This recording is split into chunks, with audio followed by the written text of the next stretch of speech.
This video is brought to you by Devout Decals, makers of reusable Catholic art for your home altar, your bedroom, and your home classroom. Cardinal Pell hasn't been gone for much more than a week, but the attacks against his memory are coming already.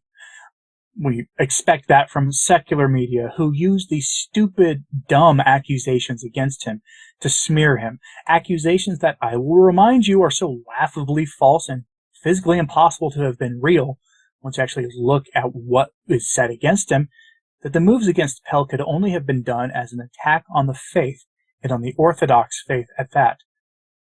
But plenty of Catholics bought into them anyway because they trust our rulers just way too much. But today we're talking about attacks leveled against him, not from the secular world, from within the Church itself. Cardinal Pell has been turned into something to attack traditional Catholics with, and the attacks come from one of the more well-regarded Catholic mainstream writers, Robert Mickens, who subtly accuses Pell of numerous things against the faith itself. So let's get a closer look at this story because it was published on an enormous platform. Headline from La Croix, the official Catholic media outlet of the French bishops, though this comes from the English website. Pope Francis's fiercest opposition, the Church's clerical workforce. Although two of their heroes have now died, the bishops, priests, and seminarians who don't like Francis are still alive and determined to resist Pope's reforms. Now, that sounds kind of an ominous headline, honestly. Benedict was a symbol of resistance to Francis, though. Whether or not there was any merit to it, he was a symbol of that. Cardinal Pell was something else entirely. And Robert Mickens, the author of this article, doesn't hold back in essentially calling him a coward, among other things. In March of 2022, a letter circulated among the cardinals in Rome, laying out a plan for choosing the next pope to correct the numerous errors of this alleged pontificate, and how to get their preferred person into the papacy without naming who that was. The letter wasn't in any way subtle, but it was written by an anonymous cardinal and was signed with the pen name Demos. After Cardinal Pell passed away, it was revealed that Demos was in fact Cardinal Pell, which at the time many suspected, but honestly, at least to me, seemed too ridiculous to be true because Pell on numerous occasions expressed his love and fidelity for Francis, but it did turn out to be true. Mickens doesn't hold back in his article, though. The point he is making is that he expects resistance to Francis to get worse, despite the losses to the anti-Francis forces in the Church. This is, unfortunately, but as is expected, framed in explicitly political language because in this time of apostasy, everything in the Church has become political, and I do mean everything. That having been said, from the article, quote, commentators of every school, if for different reasons, with the possible exception of Father Spadaro S.J., agree that this pontificate is a disaster in many or most respects, a catastrophe. Thus spake George Pell. The Australian cardinal who died on January 10th has been described by friends and admirers as a, quote, great leader, a, quote, white martyr, and, quote, courageous. And when Pell leveled that attack against Pope Francis less than a year ago in a lengthy screed that he sent to all the Church's cardinals, he showed just how courageous he really was by issuing it under a pseudonym. It was published last March by Italian journalist Sandro Magister, who after Pell's death revealed that this, quote, memorandum on the next conclave was indeed the cardinal's handiwork. Among other things, it lambasted the Jesuit pope for causing confusion. Quote, previously it was Roma locuta, causa finita est. Today it is Roma iaquitur, confusio agitur, Pell says. And he criticizes the pope for remaining silent on a number of moral issues, including the Church in Germany's push to bless James Martin pairings, ordain women priests, and offer communion to the divorced and remarried. The cardinal was 81 when he died, and thus he was already disqualified from participating in a conclave to choose Francis's successor. But that did not stop him from trying to influence the process, as the purpose of the memorandum makes clear. In fact, Pell was one of the main ringleaders among those in the hierarchy who quickly soured on the Argentine Pope. The big and blunt Australian led the quiet behind-the-scenes effort to identify a papabile successor who, as he notes in the memorandum, would, quote, restore normality, restore doctrinal clarity in faith and morals, restore a proper respect for the law, and ensure that the first criterion for the nomination of bishops is acceptance of the apostolic tradition. End quote. Oh, the horror. Making sure that bishops will actually do their job. Anyway, note that he basically calls Pell a coward for writing under a pseudonym. I mean, that's actually what he does. It's a pretty disgusting thing to say about someone recently deceased, but that's par for the course at this point when it comes to modernist discourse. Also, there is also a subtle attack on Pell in there as well. Trying to influence a conclave can actually invalidate the conclave. It's against canon law. Retired cardinals can assist at the conclave, but they can't participate. And trying to plan and plot for a conclave ahead of time is prohibited by canon law. It's explicitly prohibited. In fact, perhaps ironically, this is one of the charges made against Francis by some Beniplenists who say that because planning for the conclave in 2013 happened in the way Pell described in that letter, for the as-yet-to-come conclave, the choosing of Francis by the cardinals was invalid because it violated canon law. I will leave that up to canon lawyers to decide the validity of the argument there, but there is a subtle dig at Pell in that statement nonetheless, and it shouldn't be overlooked. The attack on Pell turns into an attack on young clergy, on seminarians, and yes, on you and I, described as, quote, doctrinally inflexible. I hope to use that as my epitaph one day. I can't think of a finer label to have our adversaries bestow upon us. Doctrine is true or it is not true. It can't be flexible. Otherwise, it's not a doctrine. It's just guidelines, or worse, just opinion.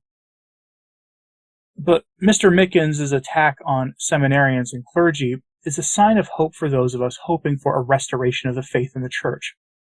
Quote, the late cardinal had a loyal following that includes traditionalists and the doctrinally inflexible, certainly in the English-speaking world, especially among the younger clergy and those who are being prepared to join their ranks. He states this quite matter-of-factly in his diatribe against the current pope. The Holy Father has little support among seminarians and young priests, he claims. There is, of course, ample anecdotal evidence and even certain surveys that support this. Pell says that this, quote, widespread disaffection exists in the Roman Curia as well. This poses a major problem for Pope Francis and his vision for reforming the Church.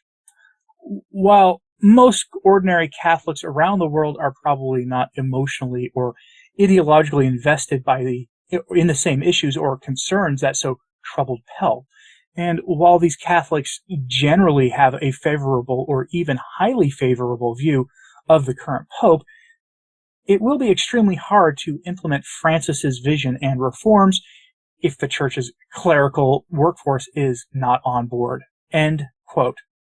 He's not wrong there. If the priests don't buy into what he's doing, they'll just ignore what he wants.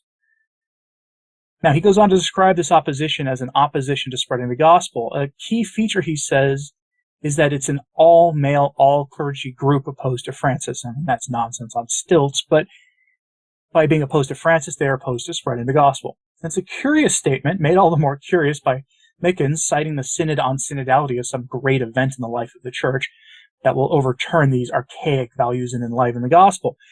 It's nonsense, bordering on blasphemy, but this is what the modernist mind does when confronted with opposition to their diabolical program. They accuse others of what they themselves are doing, and they use the values of the secularized world as a cudgel to make the argument. I mean, they're pitting men versus women here. I mean, that is the classic thing the secular world does in our time. Mickens is doing exactly that here. He isn't content just to slime priests, seminarians, laity, and the memory of Cardinal Pell either. He brings in one of the few remaining beloved conservative bishops who is almost but not quite a traditionalist himself and who is widely regarded among traditionalists, Cardinal Robert Sarah. For whatever reasons, Mickens brings up something Cardinal Sarah said about one of his fondest memories of Benedict XVI's pontificate, a 2009 meeting of priests with the Pope. For some reason, this bothers Robert Mickens a lot. I can't tell you why, but here it is. Quote, Cardinal Robert Sarah, the 77-year-old retired Vatican official from Guinea, and another traditionalist icon, revealed just how much the current clerical model is cherished, as he shared his memories about Benedict XVI with the French daily Le Figaro, immediately after the late Pope's recent funeral. I remember the year for priests that he decreed in 2009, Sarah began. The Pope wanted to underline the theological and mystical roots of the life of priests. And then the cardinal vividly recalled the, quote, magnificent vigil in St. Peter's Square, to conclude the year-long event with these words, now quoting Cardinal Sarah at length, quote, the setting sun flooded Bernini's colonnade with golden light. The square was full, but unlike usual, there were no families and no nuns, just men, just priests. When Benedict XVI arrived in the Pope-mobile, with one heart everyone began to acclaim him, calling him by his name. It was striking to hear all these male voices chanting Benedetto in unison. The Pope was very moved. When he turned back to the crowd after stepping onto the stage, his tears were flowing. The prepared speech was brought to him, which he left aside, and he freely answered questions. What a wonderful time! The wise father teaching his children. It was like time was suspended. Benedict XVI confided in them. That evening he had definitive words on priestly celibacy. Then the evening ended with a long moment of adoration before the Blessed Sacrament. A wonderful time indeed. Just men, just priests, and among them, admirers of cardinals such as Pell, Sarah, and a number of priests. Just men, just priests. Those who form the stiffest opposition to Pope Francis. Yes, this last part is Mickens himself, and his effort to reform the church. End quote. Oh no, how very dare Benedict meet only with priests and Pope as Pope, right? How dare he? Mickens is using secular logic to claim that only men oppose Francis, which isn't even true anyway, and it's not even remotely close to true. There are no shortage of women religious and lay women who speak against the errors of this presumed pontificate. As an anecdote, for the first couple of years that I was on YouTube, my audience was actually about 55% women, and usually a little bit older too. That has since shifted in the other direction, but I can tell you that there are plenty of women tired of the modernist nonsense in Rome, tired of the modernist drivel coming from Francis, and they don't fit any of the descriptions and invectives used by Mickens in the article, except for one, that they are traditionalists or traditionally leaning. But that's kind of the point here. The author is sacrificing honesty and reality to drive a wedge between moderate Catholics, and especially women, and the traditionalist movement. There is a perception the traditionalist movement is largely male. Pay attention the next time you're at Mass. You will probably, if you go to a traditional parish, you'll probably see how true that is not. Now, LaCroix is widely read outside of France, and is one of the more widely read English-language Catholic websites in the world. Their English edition is, of course. This article is aimed squarely at people who sympathize with us, but still feel bound in some way to Francis, to fidelity to him, and toward the state of things in the Church. The one thing I will give Mickens credit for here is not bringing up the nonsensical allegations against Cardinal Pell, which were so obviously stupid when they were first leveled against him that only someone who is either predisposed to hating Catholic clergy and the faith would believe them, or someone who just was not familiar with what it's like to serve at a bishop, archbishop, or cardinal's public mass. I will give Mr. Mickens credit for that, despite the venom he aimed at traditional Catholics, who simply want the same faith our ancestors had, that unchanging, timeless faith, and we aren't getting that right now. Call us doctrinally inflexible if you want. We'll take that as a compliment, right along with being called rigid. The Church is not some group devoted to the worship of a pope, and the pope is not to be treated as if he is a divine oracle sent from on high, chosen by the Holy Ghost. The Church never taught those things. What it has taught is that the pope is supposed to safeguard the deposit of the faith. He is supposed to spread the gospel. And he's supposed to, in general, correct errors and promulgate clear teachings on disputed doctrine. We've had none of those things under Francis, and more than calls his validity into question. What do you think about this? Were you surprised at all that Cardinal Pell was attacked and then used as an attack against traditionalists? Despite his not even having been one himself, Cardinal Pell was used as a cudgel to slam seminarians, priests, and laity in the most secular terms imaginable, as a clear attempt to divide us. Are you surprised by this? Let me know in the comments, please. Like and subscribe if you haven't. It does help. As does sharing this on social media, that helps a lot too. As always, pray for the Church. I'm Anthony Stine. Ave Maria.